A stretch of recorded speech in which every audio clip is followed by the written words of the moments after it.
Cuando tu corazón ora.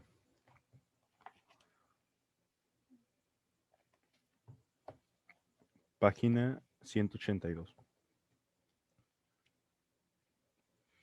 En esta unidad tiene su fundamento en el amor, pues sin el amor no puede existir. Se trata aquí tanto del amor de Cristo como de nuestro amor. Pero si son palabras nuestras, Señor, no permitas que se desvíe mi corazón. ¿Cómo es que habla Cristo? ¿Y dónde está la caridad de la que yo hablaba? ¿No sabes que ella nos hizo uno en Cristo? La caridad clama de parte de nosotros a Cristo. La caridad clama de parte de Cristo por nosotros. En este mismo comentario, Agustín da el ejemplo de cómo nuestra lengua grita cuando alguien te pisa el pie o hiere la mano. La lengua grita en defensa de los otros miembros. Me lastimas.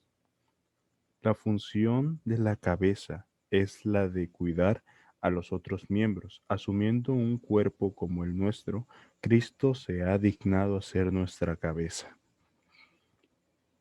El amor cuidadoso de Cristo aparece claramente en su identificación con los pobres y los perseguidos. En su nombre habla cuando dice, tuve hambre y me dieron de comer. Mateo 25, versículo 35. Y Saulo, Saulo, ¿por qué me persigues? Hechos 9, versículo 4. A raíz de esta identificación íntima, la voz de Cristo y nuestra voz son una sola. Es esta única voz que suena en todos los salmos y profetas. En los salmos encontramos prácticamente solo las voces de Cristo y de su cuerpo, la iglesia. A veces solo las de Cristo. A veces solo de la iglesia que somos nosotros. Cuando en los salmos reconocemos nuestra palabra, entonces no podemos menos de reconocerla sin emocionarnos. Y tanto más nos alegramos, cuanto más nos damos cuenta que estamos presentes en ellas.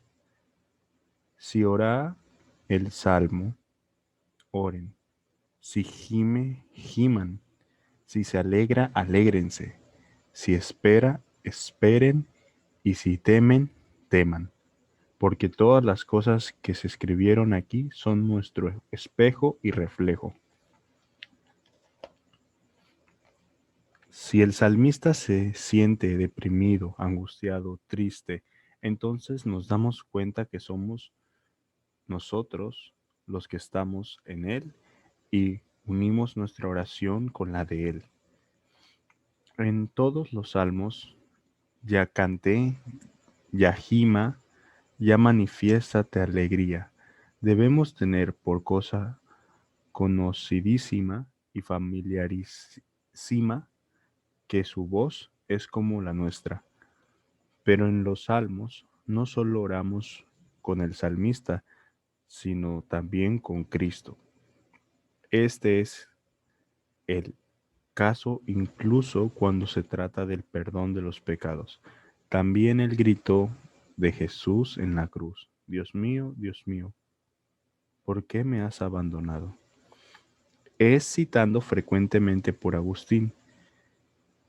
En tales textos, Cristo habla en nombre de su cuerpo, vale decir en nombre nuestro. Él ha asumido nuestra voz como la suya. Algunas veces los salmos, y no solo los salmos, sino también los profetas, hablan de tal modo de Cristo que solo recomiendan la cabeza, otras de las cabezas se pasan al cuerpo, esto es, a la iglesia. sin demostrar que cambiaron de persona. Esto sucede para que no se separe la cabeza del cuerpo, sino que se habla como uno solo. Sobre el texto del Salmo 401, del versículo 3 al versículo 4, pon, Señor, guarda en mi boca y puerta de contención ante mis labios, que no incline mi corazón a palabras malignas, buscando excusas a mis pecados. Agustín dice que podemos aplicar estas palabras a Cristo como pronunciadas en nombre nuestro. ¿Por qué oras así, Señor? ¿De qué pecados tuyos te has de excusar? A esto responde, com- cuando uno de mis pequeñuelos ora así, yo también oro así, tal como le dijo en otra parte, cuando lo hicieron con uno de mis pequeñuelos, conmigo lo hicieron. Desde luego, no podemos aplicar todos los textos a la identificación de Cristo con nosotros. Hay muchos textos en la Escritura que se refieren solo a Cristo, sobre todo los textos que hablan de su grandeza divina o de su propia historia. El texto, han perforado mis manos y mis pies, solo se refiere a la muerte en la cruz de Jesús, su nacimiento de la Virgen, el hecho de que Él es el camino, la verdad y la vida, que Él es el Verbo unigénito del Padre, solo pertenece a Él. Cristo habla una vez en nombre propio, otras veces en nombre nuestro. Él puede hablar cosas sin nosotros, pero nosotros no podemos decir nada sin Él. Un punto importante aquí que me viene a la mente cuando leo esta última parte, prácticamente ese es el pilar acerca de cuando Cristo ora en la Biblia por nosotros, dado que nosotros, siendo que recibimos por misericordia de Dios el orar, el bendecir, el alabar, cuando nosotros nos manifestamos siendo nosotros en la vida cotidiana y manifestamos misericordia, caridad, ya sea en la oración, en las acciones, prácticamente es ahí donde podemos encontrar el hilo conductor entre lo que Cristo habla por nosotros en la Biblia y lo que nosotros somos en la fe.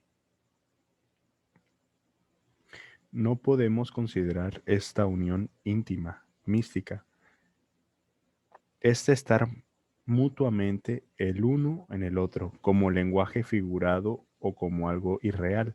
Para Agustín se trata de una realidad profunda. ¿Acaso no leemos en Gálatas 2, versículo 20? Yo vivo, pero ya no vivo yo, es Cristo quien vive en mí. Otro comentario, prácticamente hay que definir cómo nosotros nos personificamos en Cristo y buscamos en Él el ideal, dado que Él nos dio el ejemplo como hombres y mujeres, como ser humano, de la vida en la fe. Entonces nosotros buscamos esa perfección o vamos siendo perfectibles por medio de yo vivo, pero ya no vivo yo, es Cristo quien vive en mí, pero no siempre en la Biblia se va a personificar o Cristo va a hablar por nosotros. Entonces, eso es interesante lo que nos está diciendo esta lectura. Continúo. En este texto y en este contexto, Agustín se refiere a la relación entre esposo y esposa. Aquí habla Cristo en el profeta. Me atrevo a decir, habla Cristo. Me atrevo a decir ciertas cosas en este salmo que casi aparecen que no pueden convenir a Cristo. Y sin embargo, habla Cristo porque los miembros de Cristo está en Cristo. Se llama a sí mismo esposo y esposa porque esposo y esposa, si no fuese por ser dos en una sola carne, sino son dos en una sola carne. ¿Por qué no dos en una sola voz? Deja hablar a Cristo, porque habla la iglesia en Cristo y Cristo en la iglesia. El cuerpo habla en la cabeza y la cabeza en el cuerpo. No tengamos miedo de que nuestras oraciones tan humanas, tan imperfectas y a veces rebeldes sean indignas a Cristo. Si no, nos puede hacer mejor regalo que Él, quien es su palabra, ha querido ser nuestra cabeza. Oigamos a Cristo, pobre en nosotros, con nosotros y para nosotros. Comentario. Lo que a mí me trae esta lectura a reflexión es que como tal no hay otra voz más que la de Cristo que se manifiesta en la misericordia del hombre, porque lo que recibimos es por misericordia. El don de orar es por misericordia de Dios. Y no necesitamos otra voz, porque Cristo habla por nosotros cuando nosotros oramos. Como sacerdote, continuamos. Como sacerdote, ora por nosotros. Como cabeza, ora en nosotros. Y nosotros oramos a Él como nuestro Dios. Hay muchos niveles en nuestra oración. Orar a Cristo, orar en Cristo, orar a partir de Cristo, orar por Cristo, orar con Cristo. No dudemos cuando se dice algo, sobre todo en las profecías de nuestro Señor Jesucristo, que indique cierta bajeza indigna a Dios, atribuírselos a Él, que no dudó en unirse a nosotros como compañero de camino. Oímos también en algún lugar de la Escritura que gime, ora, confiese y dudamos atribuir estas palabras. Nadie, pues al oír estas palabras diga, no habla Cristo o no hablo yo, sino reconoce pertenecer al cuerpo de Cristo. Diga más bien ambas cosas. Cristo habla y yo hablo. No hables nada sin Él, pues Él no habla nada sin ti.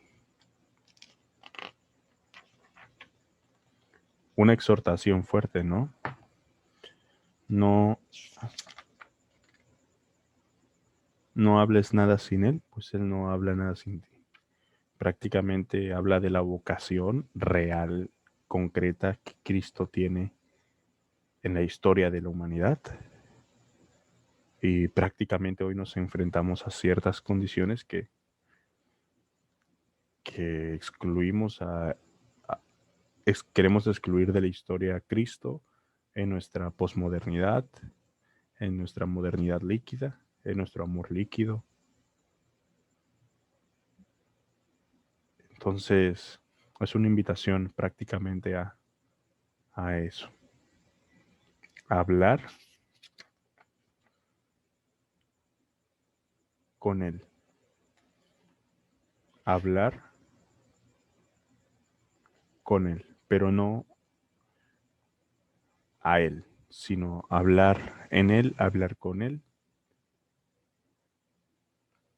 Y prácticamente el estudio nos va ayudando a profundizar en esa relación para algún día llegar a vivir, pero no ser nosotros los que vivimos en nosotros, sino Él, y poder manifestar el amor de Dios aquí en la tierra. De esa manera yo lo entiendo. Fin de comentario, continuamos leyendo. Nuevamente vemos aquí que el amor es el fundamento de la unión entre el Cristo orante y nosotros, porque el amor nunca quiere ser separado del amado. El amor de Cristo nunca nos será infiel, que formemos su cuerpo, que formamos su cuerpo. Por ello, la voz de la cabeza nunca se separa de la voz del cuerpo. Como el Cristo total es cabeza y cuerpo, por eso en todos los salmos, al oír la voz de la cabeza, oigamos la del cuerpo, pues no quiso hablar separadamente. Él, que no quiso ser separado de su cuerpo, según su palabra, miren que yo estoy con ustedes hasta la consumación de los siglos. Si está con nosotros, habla con nosotros, de nosotros y por nosotros, como nosotros también hablamos en él. Volvemos a retomar la idea de la voz de la cabeza. Prácticamente nosotros somos el cuerpo y sí, la cabeza es independiente al cuerpo, tiene sus funciones como tales, pero es una con el cuerpo. Prácticamente habla, atiende, cuida y protege en todo momento al cuerpo. Siente qué pasa en todo el cuerpo.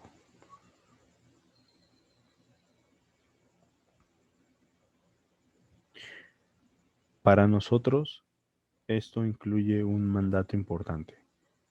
Cuando oremos, no debemos separarnos de Cristo. Cuando escuchamos su voz, no podemos separarnos de su voz. Por eso Agustín nos exhorta a mantenernos unidos a Cristo en la fe, en la esperanza y el amor. Puesto que se nos canta la misericordia y el juicio del Señor, seamos parte del cuerpo de Cristo y cantaremos la misericordia y el juicio de Dios. Cristo, pues, canta esto. Si únicamente canta la cabeza, entonces el canto es del Señor, no nos pertenece. Por el contrario, si canta el Cristo total, a saber, la cabeza y el cuerpo, procura pertenecer a sus miembros, únete a Él por la fe, por la esperanza y la caridad. Así cantarás en Él y en Él te alegrarás, porque también Él sufre en ti, siente hambre y sed en ti y es atribulado en ti. Él todavía muere en ti y tú ya has resucitado en Él. Luego, hermanos míos, Cristo canta.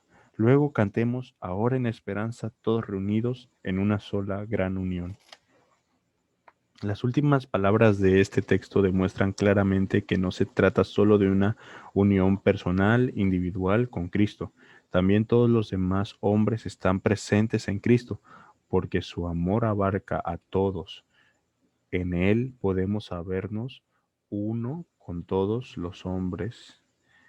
Por eso, en nuestra oración todos están presentes y nuestra voz crece hasta llegar a ser la voz de la humanidad toda.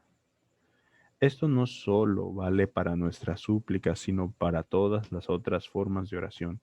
Dios también observa el deseo del todo, perdón.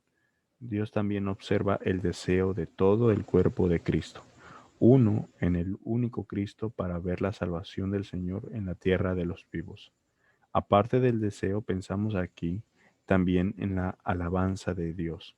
Cristo alaba al Señor en los corazones de muchos, porque Cristo alaba a Dios.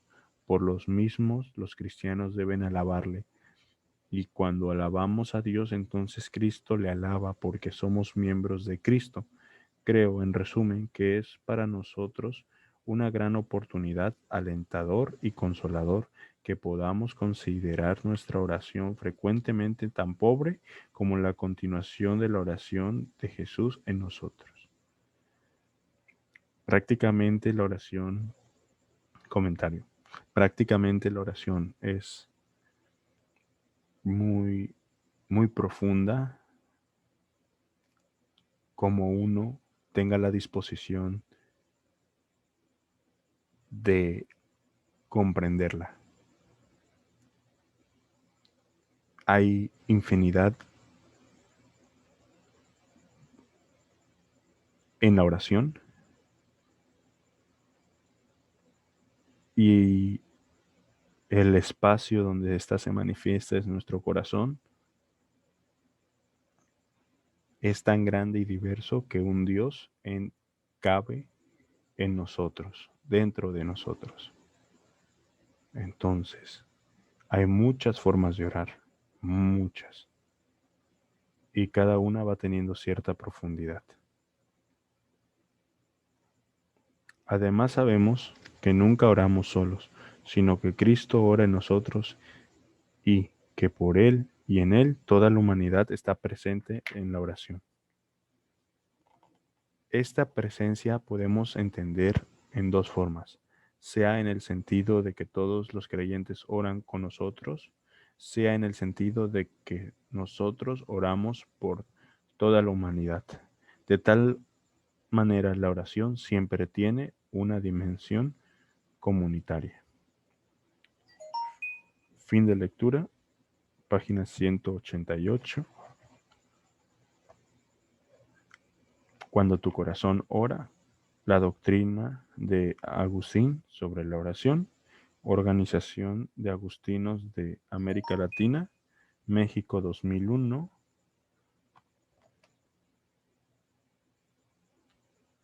Tarcisio van Bambel.